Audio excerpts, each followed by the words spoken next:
మీరు ఈ విషయం విన్నారంటే అమ్మ బాబాయ్ అనాల్సిందే. అసలు ఏంటా విషయం అంటారా? మెదడులో ప్లాస్టిక్. వింటేనే ఒళ్ళు గగ్గుర్లు పొడుస్తుంది కదా! ప్లాస్టిక్ కాలుష్యం అనేది నేడు మనం ఎదుర్కొంటున్న అతిపెద్ద సమస్యలో ఒకటి. ప్లాస్టిక్ మన జీవితాల్లో ఎంతగా వాడుతున్నామంటే అది లేని రోజు ఊహించుకోవడమే కష్టంగా మారింది. ఉదయం లేచిన దగ్గర నుంచి రాత్రి పడుకునే వరకు బ్రేక్ఫాస్ట్తో మొదలుపెట్టి టీ అంటూ టిఫిన్లు అంటూ బయట ప్లాస్టిక్ వస్తువును వాడుతూనే ఉంటాం. ఇక కూరగాయల కోసం మార్కెట్కి వెళ్ళి ప్లాస్టిక్ బ్యాగ్స్లోనే తీసుకొస్తుంటాం.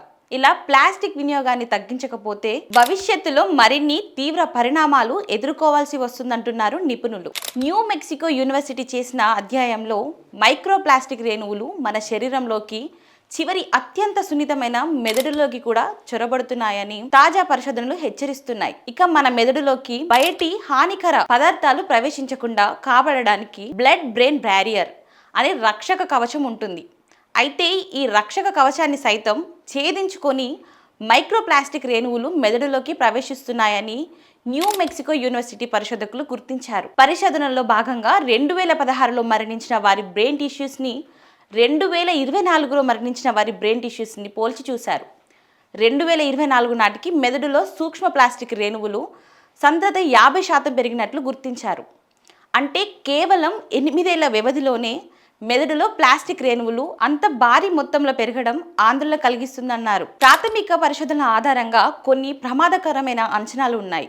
మైక్రో ప్లాస్టిక్ రేణువులు అతి చిన్న రక్తనాళాలలో పేరుకుపోయి రక్త ప్రసరణకు ఆటంకం కలిగించే ప్రమాదం ఉంది. దీనివల్ల మెదడుకు అవసరమైన ఆక్సిజన్, పోషకాలు అందక మెదడు పనితీరు దెబ్బతినే అవకాశం ఉందంట.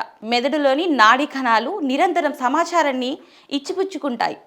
ఈ ప్రక్రియకు మైక్రోప్లాస్టిక్ రేణువులు ఆటంకం కలిగించే ప్రమాదం ఉందంట. దీనివల్ల జ్ఞాపక శక్తి, ఆలోచన సామర్థ్యం, ఇతర మెదడు పనితీరులపై ప్రభావం చూపించవచ్చు. మెదడులో ప్రోటీన్ అసాధారణంగా పేరుకుపోవడం వల్ల అల్జీమర్స్, పార్కిన్సన్స్ వంటి వ్యాధులు వచ్చే ప్రమాదం ఉంది. గర్భిణీ స్త్రీలు ప్లాస్టిక్ వినియోగానికి దూరంగా ఉండడం మంచిది. ఎందుకంటే మైక్రోప్లాస్టిక్ రేణువులు తల్లి నుండి బిడ్డకు చేరే ప్రమాదం ఉంది. ఇది పుట్టబోయే బిడ్డ మెదడు ఎదుగుదలపై తీవ్ర ప్రభావం చూపించవచ్చు. ప్లాస్టిక్ బదులుగా పర్యావరణ హితమైన వాటిని అందుబాటులోకి తీసుకురావాలి. జనపనార, వెదురు, గాజు వంటి సహజ పదార్థాలతో తయారు చేసిన ఉత్పత్తులను ప్రోత్సహించాలి. ప్లాస్టిక్ వినియోగాన్ని తగ్గించుకోవాలి.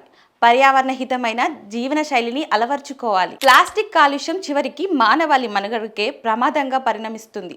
ముఖ్యంగా మైక్రోప్లాస్టిక్ రేణువులు మెదడులోకి ప్రవేశించి తీవ్ర అనారోగ్యాలకు కారణమవుతున్నాయనే విషయం ఆందోళన కలిగిస్తుంది.